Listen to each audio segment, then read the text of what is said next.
वक्त की बढ़ती रफ्तार और रोगों की संख्या से क्या आप हैं हैरान? सेहत की परेशानियों से क्या आप हैं निराश?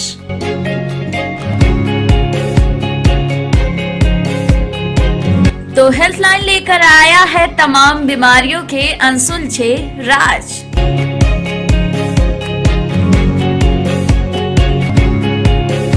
तो पाइए अपने सवालों के जवाब मेरे यानी मनीषा के साथ ONN न्यूज की खास पेशकश हेल्थ लाइन के साथ।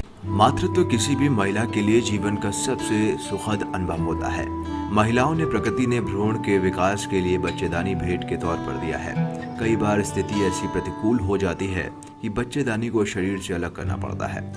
जरूरी है कि हालात और विकल्पों का पूरा ज्ञान रखकर ही बच्चेदानी हटाने का निर्णय लिया जाए। बच्चेदानी निकलवाने की नौबत मुश्किल से ही आती है, जबकि आज बच्चेदानी निकलवाने वाली महिलाओं की संख्या बढ़ती जा रही है। इसके पीछे महिला रोग विशेषज्ञ डॉक्टर कामिनी त्यागी अनियमित दिनचर्या को जिम्मेदार मान रही हैं। साथ ही तमाम बच्चेदानी से जुड़ी बातों के बारे में आपको जानकारी साझा कर रही हैं। क्या है ये जानकारियां, आइए देखते हैं अपने इस प्रोग्राम में।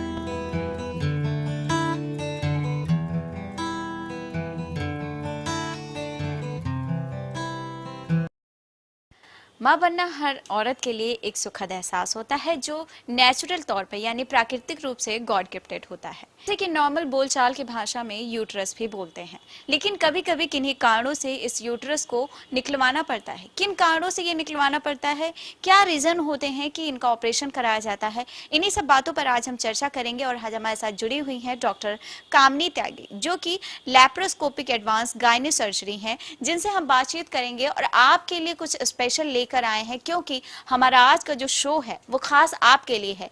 नमस्कार, आप देख रहे हो न्यूज और मैं मनीषा आप सभी का स्वागत करती हूँ हमारे इस खास पेशकश हेल्थलाइन में। मैम, आपका भी बहुत बहुत स्वागत है हमारे इस खास कार्यक्रम में। मैम, सबसे पहले आपसे यही जानना चाहेंगे, जो बच्चेदानी का ऑपरेशन है बहुत कॉमन हो गया है, आए दिन देखते रहते हैं, इसके मरीज आपके पास आते भी रहते होंगे, तो क्यों ये चीजें बढ़ती जा रही हैं, इसके बारे में थोड़ा समझाना चाहेंगे। मेरे हिसाब से पहले क्या होता था कि हम लोग डायग्नोसिस नहीं कर पाते थे। अभी हमारे पास एडवांस टेक्निक है, एडवांस अल्ट्रासाउंड्स हैं कि हम बहुत ही बारीक से बारीक चीज़ जो यूट्रस में या गर्भाशय में होती है वो पकड़ लेते हैं। कि गर्भाशय का ऑपरेशन क्यों बढ़ता जा रहा है, तो अभी इसके कई कारण हो सकते हैं, बट अभी बढ़ने का है कि अब हमारे पास जो डायग्नोसिस के टेक्निक्स हैं वो एडवांस हो गए हैं। बारीक से बारीक चीज़ जो गर्भाशय में है उसको पकड़ा जा सकता है थ्रू अल्ट्रासाउंड्स। बहुत अच्छे अच्छे अल्ट्रासाउंड्स होने लगे हैं। पहले भी होता था कि रसौली होती थी बच्चेदानी में, जैसे बच्चेदानी की गांठ बोलते हैं। बच्चेदानी में जो माहवारी के वक्त ज़्यादा ब्लीडिंग होना, रक्त ज़्यादा निकल जाना, वो सब कारण है। बाकी प्रोलैप्स है। प्रोलैप्स का मतलब बच्चेदानी नीचे खिसक आना। वो पहले ज़माने में बहुत हुआ करती थी, क्योंकि महिलाएं नॉर्मल डिलीवरी से उनके 3, 4, 5 बच्चे हुआ करते थे। अभी ऐसा देखने को कम मिलता है, बट फिर भी ऐसे भी पेशेंट्स आते हैं जिनकी बच्चेदानी खिसक रही है, तो उनका भी ऑपरेशन हम लोग करके ही उसको ठीक किया जा सकता है। इस तरह मैम, आपसे जानना चाहेंगे कि कहीं ना कहीं ये ऑपरेशन का एक कारण ये भी हो सकता है कि लोगों में अवेयरनेस नहीं है, या फिर अगर बात करें रूरल या अर्बन एरियाज में, तो किन में ज़्यादा होने के चांसेस हैं। हाँ, देखिए, बच्चेदानी को एक तरह से लिया जाता है कि अभी बच्चे हो गए हैं तो अब इसको निकलवा दीजिए। मैं उसके भी फेवर में नहीं हूँ कि आपको कुछ भी ज़रा सी भी समस्या हो, लाइक बहुत ही मामूली सा कि पानी जा रहा है मुझे, और उसके चक्कर में पेशेंट्स आते हैं कि आप हमारी बच्चेदानी निकाल दीजिए, उसके फेवर में भी मैं बिल्कुल नहीं हूँ। रूरल एरिया में यानी कि गांव देहात के एरिया में ऐसा बहुत ज़्यादा देखने को मिलता है कि पेशेंट आई, उसने कहा मेरे को हल्का सा पानी जा रहा है। दैट वो होता है कि थोड़ा सा आपको इन्फेक्शन हो गया है विजाइना में, जो नीचे योनि का पार्ट होता है उसमें थोड़ा सा इन्फेक्शन हुआ है। तो जो हमारे डॉक्टर्स होते हैं जो पेरीफेरी में बैठे होते हैं, जिन्हें बहुत डीप नॉलेज नहीं होती है इस चीज़ की, वो कहते हैं कि आप बच्चेदानी निकलवा दीजिए। तो ऐसा बिल्कुल नहीं है कि बच्चेदानी एक वेस्टिजियल ऑर्गन है, यानी वेस्टिजियल ऑर्गन मतलब कि बेकार का अंग है अपेंडिक्स की तरह कि उसको निकलवा दो। तो उस चीज़ के लिए नहीं निकलवाना चाहिए, लेकिन जहाँ इंडिकेटेड है, जहाँ ज़रूरी है, वहाँ उसको रखना नहीं चाहिए, उसको निकलवाना ही चाहिए। अदरवाइज़ आगे जाके कैंसर बनने की संभावना भी रहती है। बहुत ही अच्छी जानकारी दी मैम आपने। आगे आपसे जानना चाहेंगे कि जो बच्चेदानी का जो ऑपरेशन है उसकी क्या क्या विधियां हैं, क्या क्या टेक्निक्स आप लोग यूज़ करते हो? सबसे पहली हमारी टेक्निक शुरुआत से जैसे पुराने ज़माने में किया करते थे, हम पेट खोल के नीचे चीरा लगाते हैं एंड उससे बच्चेदानी निकालते हैं। अब वो बदल गई है दूरबीन वाले में। दूरबीन विधि से हम लोग बच्चेदानी निकाल सकते हैं।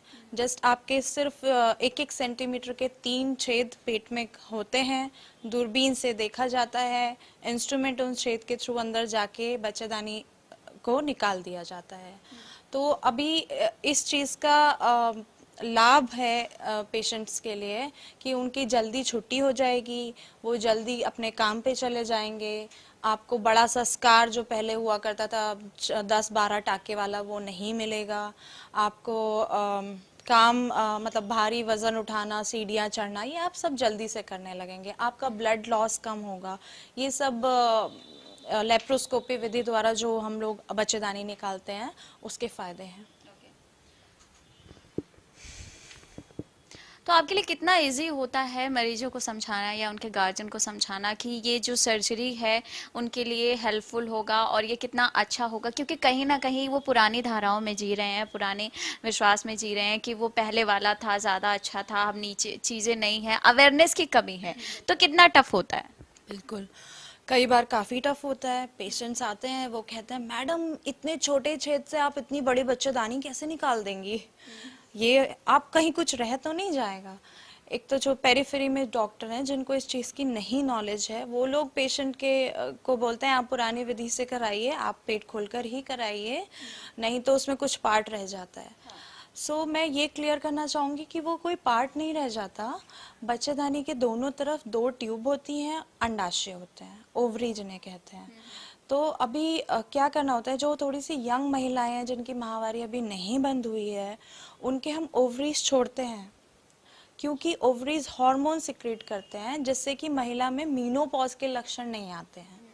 अगर वो ओवरी भी निकाल दिए जाएंगे, अंडाशय निकाल दिए जाएंगे, तो महिला में मीनोपॉज के लक्षण आ जाएंगे, समय से पहले बुढ़ापा, हड्डियां कमज़ोर होना, ये सब रहेगा।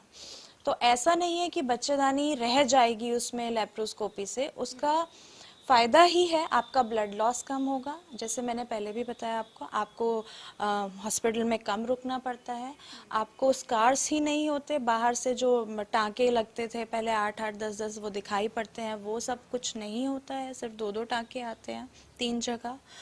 और इसी तरह से ये सब उसका फ़ायदा है। कई बार पेशेंट को, आप सही बोल रहे हो, समझाना बड़ा मुश्किल होता है कि ये इससे बेटर है। तो कहीं ना कहीं इसके बहुत ज़्यादा फ़ायदे हैं, जैसे कि आपने बोल दिया स्कार्स नहीं होते हैं, होल्स नहीं होते ज़्यादा बड़ा, और चीरे नहीं लगते हैं, और बहुत जल्दी पेशेंट को आप रेफ़र भी कर देते हो। हाँ, तो कितना टाइम पीरियड लग जाता है इस ऑपरेशन में?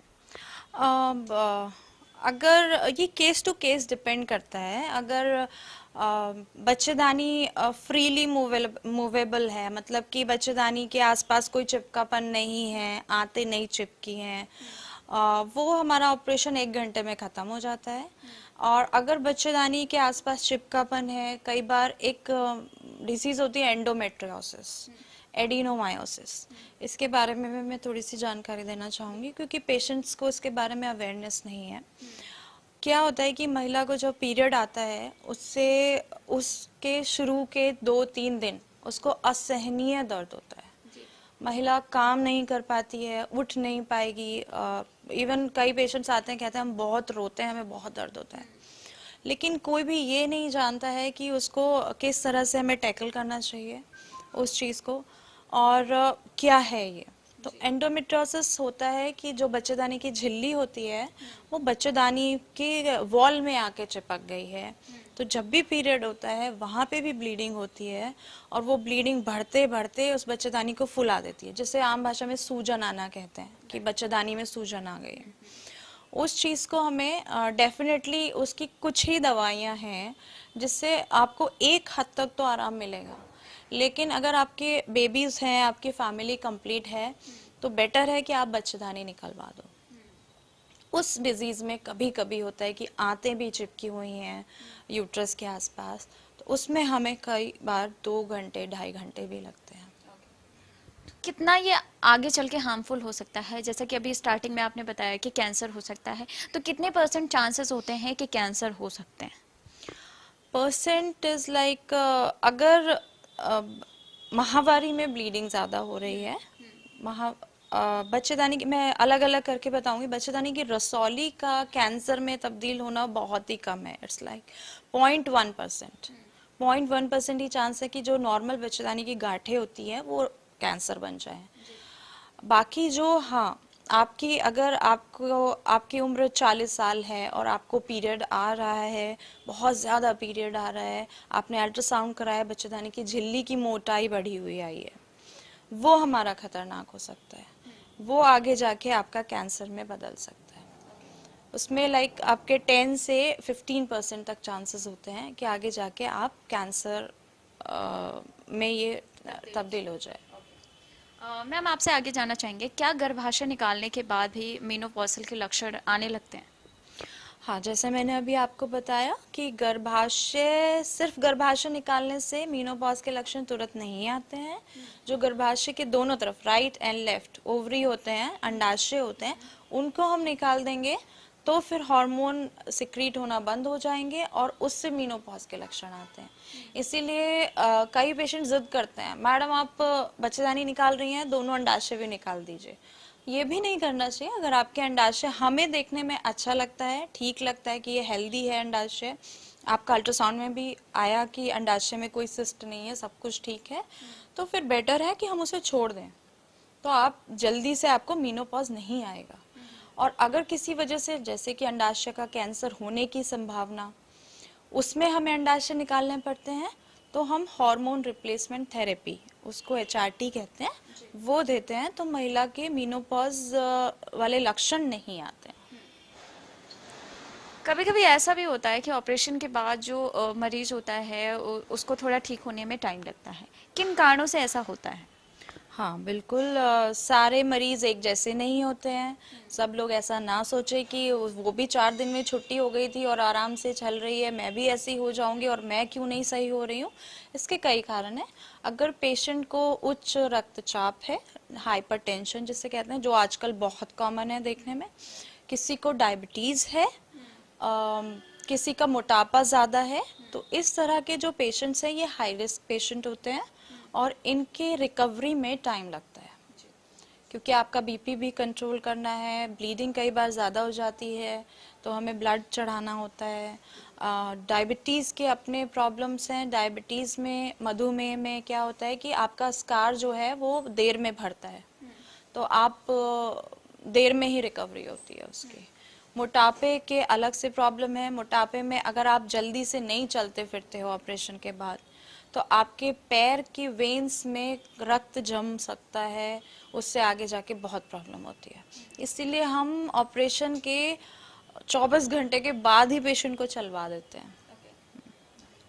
आपसे आगे ये भी जानना चाहेंगे कि इस ऑपरेशन के बाद, मतलब जो प्री होता है, पोस्ट होता है, तो प्री पोस्ट जो आप सजेशन देते हो पेशेंट को, वो क्या होते हैं? कैसे आप उनको चीज़ों के लिए जो है समझाते हो? प्री ऑप में आपको हम प्रिपेयर करेंगे फॉर OT, कि आपको हम बताएंगे कि आपको 8 या 10 घंटे पहले से कुछ खाना नहीं है, इवन पानी भी नहीं पीना है, ताकि आप एनेस्थीसिया, क्योंकि ये जनरल एनेस्थीसिया के केस होते हैं, जो पूरी बेहोशी जिससे कहते हैं। एक तो पूरी बेहोशी होती है, एक आप सुई लगा के सुन्न करते हो, तो वो नहीं, इसमें पूरी बेहोशी दी जाती है लेप्रोस्कोपी में हमेशा। तो आपको प्री ऑप में ये बताएंगे, आपको कुछ जांचें करानी होती हैं, जैसे कि मैंने अभी बताया कि डायबिटीज़ पता चल जाए, हमें हाइपरटेंशन पता चल जाए, कोलेस्ट्रॉल पता चल जाए।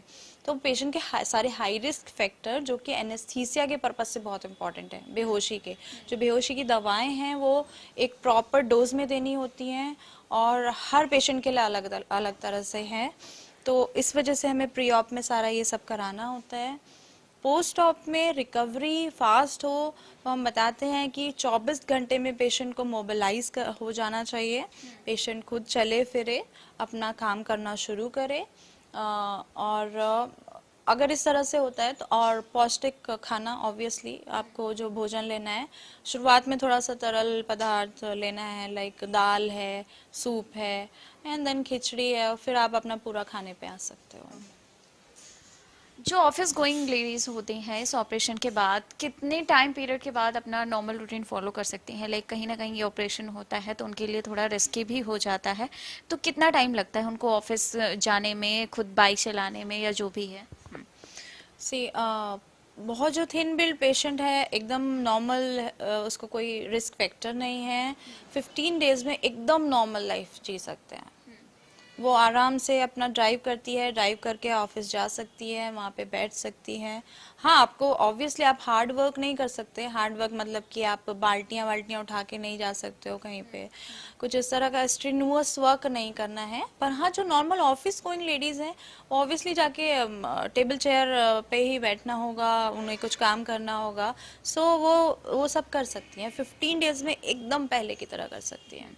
तो क्या इसके कोई साइड इफेक्ट्स भी होते हैं सर्जरी के बाद, बॉडी में कोई चेंजेस या हार्मोनल चेंजेस कुछ? नहीं, जैसे कि मैंने बताया बॉडी में चेंजेस तो जैसे अगर ओपन ऑपरेशन होता है जिसमें बड़ा चीरा लगाया जाता है, कई बार होता भी है। हम लोग को दूरबीन भी कन्वर्ट करना पड़ता है बड़े ऑपरेशन में। कई बार यूट्रस का साइज बहुत बड़ा है तो दूरबीन से उसको पॉसिबल नहीं है करना, तो उसको हम ओपन करके ही करते हैं। साइड इफ़ेक्ट्स में जैसे मैंने बताया था कि मेनोपॉज वाले लक्षण वो जब ओवरीज निकालेंगे तभी होगा। ऑब्वियसली आपकी जब बच्चेदानी निकल गई है तो आपको माहवारी नहीं आएगी, वो तो आपको पता ही होना चाहिए। आपको बेबीज़ नहीं हो सकते, ये तो आप खुद ही जान जाएंगे ऑब्वियसली कि अगर बच्चेदानी निकल गई तो अब बेबीज़ नहीं होंगे। इसी तरह के साइड इफ़ेक्ट हैं और कुछ नहीं है। आप जैसे आप अभी पूछे तो ऑफिस गोइंग लेडीज़ वो 15 डेज में एकदम नॉर्मल रूटीन अपना फॉलो कर सकते हैं, कोई प्रॉब्लम नहीं होगी। जिन लेडीज़ का वेट यानी जिनमें ओबेसिटी पाई जाती है, बहुत ज़्यादा उनमें वजन होता है, तो क्या उनके लिए ये थोड़ा रिस्की होता है? कभी कभी जैसे मैंने बताया कि ओबेसिटी के साथ ज़्यादातर हाइपरटेंशन भी होता है, उच्च रक्तचाप और मधुमेह यानी कि डायबिटीज़ भी होता है।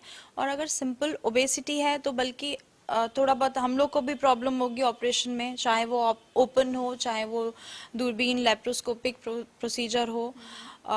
उन पेशेंट्स में हमें ऑपरेट करने में ज़्यादा वक्त लेना पड़ता है क्योंकि ओबेसिटी में अंदर भी फैट बहुत ज़्यादा होता है। जो महिला ओबीज है उसमें अंदर भी फैट ज़्यादा होगा, हमें टाइम ड्यूरेशन बढ़ाना पड़ेगा ऑपरेशन का। बाकी अगर ऑपरेशन के बाद पेशेंट को उन पेशेंट्स को हम जल्दी से मोबिलाइज कराते हैं, बहुत जल्दी, क्योंकि उन पेशेंट्स में ज़्यादा क्षमता होती है उनके रक्त में जमने की। मतलब उनकी रक्त जो पैर में है वो जम जाएगा और उससे आगे क्या दिक्कत होती है कि वो जब मोबिलाइज होते हैं तो रक्त का थक्का जो होता है वो निकल के आपके हार्ट में चला जाएगा और कुछ कुछ ब्लॉकेज करेगा और आगे जाके बहुत प्रॉब्लम, मतलब यहाँ तक की कंडीशन हो जाती है कि पेशेंट वेंटिलेटर तक पे भी जा सकता है। तो पेशेंट्स को मैं ये एडवाइस करती हूँ कि जो रिश्तेदार आते हैं कि अरे ऑपरेशन हुआ है, हिलना मत, चलना मत, टाँके टूट जाएंगे, तो वो सब ना करें। अगर डॉक्टर ने बोला है कि 12 घंटे में या 24 घंटे में आपको मूव करना है, आपको अपने पैर चलाने हैं, आपको डीप ब्रीदिंग करनी है ताकि आपके लंग्स अच्छे से काम करें, तो आपको वो सब करना है। क्योंकि अगर इस तरह से कुछ होता है तो फिर वो ब्लेम रिश्तेदारों पे ही हम देना चाहेंगे। सही कह रहे हो आप, नहीं तो उल्टा यही होता है कि डॉक्टर्स पे लोग ब्लेम करते हैं, कैसा ऑपरेशन किया, क्या चीज़ किया। और रिश्तेदार आके सच में पेशेंट सुनेगी कि डॉक्टर साहब क्या कह रहे हैं, लेकिन रिश्तेदार आके कहेंगे नहीं नहीं बिल्कुल मत हिलना, टाँके टूट जाएंगे। कहीं ना कहीं अवेयरनेस की कमी ही है। बिल्कुल। तो मैम जाते जाते हम चाहेंगे कि आप हमारे ऑडियंस के लिए अपनी तरफ से कोई मैसेज दे, कोई सुझाव दे कि कैसे वो हेल्दी रहें और इन सब चीज़ों से कैसे बचें। महिलाओं के लिए यही कहना चाहूँगी कि जो बच्चेदानी से रिलेटेड प्रॉब्लम्स हैं उनको टालते ना रहें। कई बार होता है, ऑब्वियसली सभी लोग बहुत बिजी रहते हैं, बच्चे हैं, घर देखना है, लेकिन अगर उसको आप टालते रहते हैं तो थोड़ा सा बढ़ जाता है। और जब बढ़ी हुई चीज़ ऑब्वियसली कोई भी प्रॉब्लम वो और बड़ी हो जाती है, उसे सॉल्व करने में उतना ही ज़्यादा वक्त लगता है। तो जैसे कई बार ब्लीडिंग होती है उसको नज़रअंदाज ना करें, हैवी ब्लीडिंग महामारी के दौरान। बाद में जाके आपको फिर खून चढ़ाना पड़ता है, बहुत सारी प्रॉब्लम होती है, आपको एनीमिया हो जाता है, खून की कमी हो जाती है, थकावट होने लगती है, उसको ना नज़रअंदाज करें। आप डेफिनेटली अल्ट्रासाउंड के लिए ज़रूर जाएं। बिल्कुल ये ना सोचें कि अल्ट्रासाउंड नहीं कराएंगे, अरे ऐसे ही चल जाएगा, ऐसे ही देख के बता दीजिए। अल्ट्रासाउंड बहुत ज़रूरी होता है क्योंकि वो बहुत ही माइन्यूट चीज़ें आपको बता देता है। ये सब है कि आप अल्ट्रासाउंड भी कराएं, डॉक्टर से आप परामर्श ज़रूर लें। कुछ मेडिसिन, ऐसा नहीं कि आप हमारे पास आएंगे तो हम ऑब्वियसली आपका कि बच्चेदानी ही निकाल देंगे। मेडिसिन्स भी होती हैं सब चीज़ों की, पहले मेडिसिन्स किए जाते हैं, उससे नहीं आराम होता तब फिर बच्चेदानी निकाली जाती है। Thank you so much ma'am. Okay, thank you. तो आज हमारे साथ जुड़ी हुई थी डॉक्टर कामनी त्यागी, जिन्होंने बताया कि बच्चेदानी का ऑपरेशन किन कारणों की वजह से करवाया जाता है और कब ये करवाया जाता है। साथ में ये भी बताया कि कब प्रॉब्लम्स क्रिएट होते हैं और कब आपको डॉक्टर के पास जाना चाहिए, किन प्रॉब्लम्स को लेके जाना चाहिए। साथ में ये भी बताया कि अब इसका बड़ा चीरा लगा के नहीं, लैप्रोस्कोपिक द्वारा इसका सर्जरी पॉसिबल है, यानी कि अब आप डरे नहीं कि हाँ बहुत बड़ा सर्जरी होगा, एक छोटा सा चीरा लग के भी इसको निकलवाया जा सकता है अगर वो चीज़ आपके लिए प्रॉब्लम क्रिएट करती है। तो आशा करती हूँ हमारा आज का एपिसोड आपको पसंद आया होगा और बहुत सारी जानकारियां भी मिली होंगी और बहुत कुछ सीखने को मिला होगा। अगर आपको भी ऐसे कुछ प्रॉब्लम्स है तो आप अपने नजदीकी डॉक्टर से परामर्श जरूर लें। इसी के साथ मुझे यानी मनीषा को दे इजाजत। बने रहिए न्यूज़ पर। नमस्कार।